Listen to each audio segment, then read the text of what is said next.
ప్రియమైన హిందూ బంధువులారా, శనివారం రోజు సుమారు మీ ఏరియాలో ఉన్న కొంతమంది కలిసి ఆలయంలో కలుద్దాం అని ఒక నిర్ణయం తీసుకోండి. ఎలా క్రైస్తవులైతే ఆదివారం చర్చికి వెళ్తారో, ఎలా ముస్లింలైతే శుక్రవారం మసీదుకి వెళ్తారో, అదే విధంగా మనమందరం ప్రతి శనివారం ఆలయానికి వెళ్ళి అలవాటు చేసుకుందాం.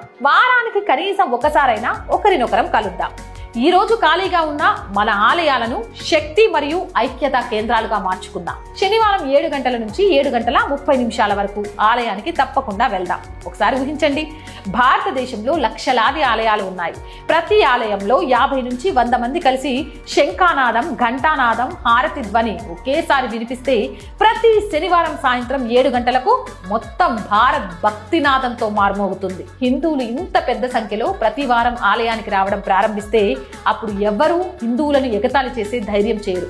సంబంధాలు పెరుగుతాయి, సమాజంలో ఐక్యతతో బలపడుతుంది. ఈ సందేశం మీకు నచ్చితే దయచేసి అన్ని గ్రూపుల్లో షేర్ చేయండి.